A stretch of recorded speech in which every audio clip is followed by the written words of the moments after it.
bonjour à tous, encore un fonctionnaire. On ne peut pas dire qu'on est que ce soit l'absentéisme aujourd'hui, pardon, j'ai préparé une blague depuis 2 heures. Donc je vous apporte le salut fraternel du SNUDIFO, donc le syndicat des enseignants, des directeurs et des accompagnants d'élèves en situation de handicap, donc autrement dit les AESH. J'aborderai 2 points qui, vous le constaterez, nous concernent tous. Donc premièrement, la carte scolaire.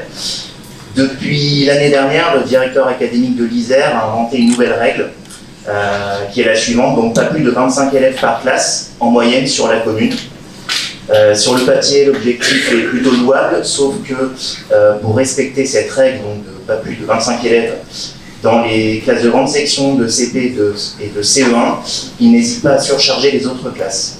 Quelle est la réalité? Donc la réalité, c'est la multiplication des classes de grande section CP, donc de classes à double niveau, y compris dans les écoles élémentaires, le plus souvent contre la volonté des enseignants et des parents. Une autre conséquence, c'est la remise en cause des périmètres scolaires et le déplacement d'élèves d'une école à une autre, ce qui provoque donc l'incompréhension des parents, la destruction de leur confiance envers les enseignants, la division entre les parents dont les enfants devront changer d'école et les autres, et donc certains parents décident même d'inscrire leurs enfants dans les écoles privées. Pourquoi cette politique? Cette politique, tout simplement pour faire des économies sur le dos des enseignants, de leurs élèves et des familles. Est-ce qu'il est acceptable que son enfant soit dans une classe à 25-30 élèves, en maternelle, en petite section, donc première année d'école, ou en moyenne section, et en élémentaire, en CE2, CM1 et CM2? Parce que c'est ça qui se passe en fait. Quand on limite en grande section, CP et CE1, on n'hésite pas à surcharger les autres classes. Est-ce qu'il est acceptable que son enfant qui soit en grande section soit dans une école élémentaire, donc qui n'est pas adaptée aux apprentissages dont il a besoin? Est-ce qu'il est acceptable de ne pas pouvoir mettre son enfant dans l'école de son quartier? Donc que faire pour ne pas accepter cette nouvelle politique de carte scolaire?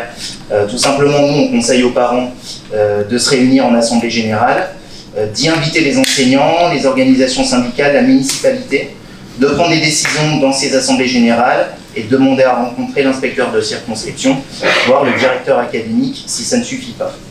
Deuxième point, c'est le point qui concerne l'inclusion.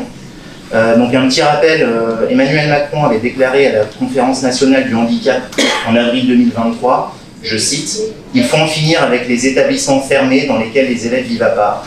Dans la réalité, ça donne ça. Dans les écoles, il y a de plus en plus de situations graves, voire dramatiques, dans lesquelles les collègues ne peuvent plus assurer la sécurité de tous les élèves.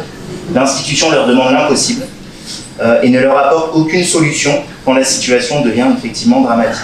Et tous les élèves sont perdants. Les élèves en situation de handicap qui ne bénéficient pas d'une scolarisation adaptée, puisque les enseignants ne peuvent pas se démultiplier, mais aussi leurs camarades dont les conditions d'apprentissage sont fortement dégradées et qui sont aussi malheureusement parfois victimes des crises de ces enfants en situation de handicap.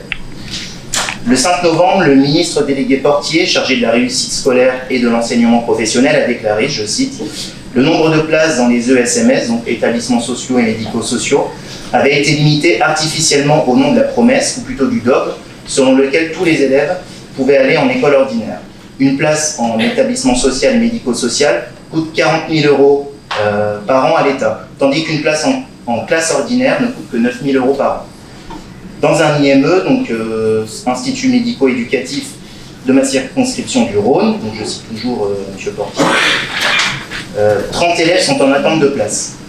Certains ne pourront donc jamais être scolarisés dans cet IME. Il faut remettre des moyens sur le handicap, car malgré les bonnes volontés, trop d'élèves, de parents et de personnel en ressortent abîmés. Il faut répondre positivement aux familles qui demandent que leur enfant soit scolarisé dans un ESMS. Est-ce qu'il va intervenir pour faire stopper la politique d'inclusion systématique? Tout ça, en fait, sont de beaux mots, mais la réponse est non. Est-ce qu'on peut craindre... Et on peut craindre le pire quand on sait qu'avec l'article 53 de la loi de programmation financière de la sécurité sociale, c'est l'éducation nationale, donc le payeur, qui répartira les besoins. Les élèves en situation de handicap seront encore moins accompagnés. Les économies sur le dos des élèves et de leurs familles et des personnels, ça suffit.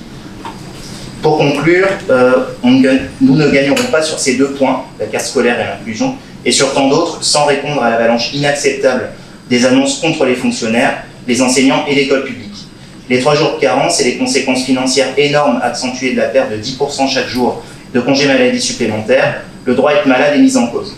Et cela menace tous les salariés, pas uniquement les fonctionnaires. Refusons que nos élèves, nos enfants, continuent d'apprendre dans des conditions dégradées. L'annonce des 4000 postes en moins, dont 3155 pour le premier degré, va entraîner les fermetures de petites écoles et des classes surchargées. Refusons de continuer à travailler avec des conditions dégradées et du salaire en moins. Pour cette raison, ce qui est à l'ordre du jour, c'est la grève dans l'unité des enseignants, des AESH et des organisations syndicales, et une grève qui dure. Alors là, j'avais un point sur le 5 décembre, mais bon, j'ai beaucoup de camarades qui en ont déjà parlé, donc je vais passer ce passage. Donc de manière générale, les collègues veulent voir les choses changer. Petite anecdote, au SNUDIFO, on a 10% d'adhésion en plus cette année par rapport à 2023, donc ça montre bien que les collègues veulent que les choses changent. Voilà, c'est fini. Si nous ne les arrêtons pas, ils nous prendront tout. Voilà, c'était le mot de la fin. Pour nos élèves, pour nos enfants, pour vos enfants, on doit gagner. Vive la CGT Force Ouvrière, vive le syndicalisme libre et indépendant.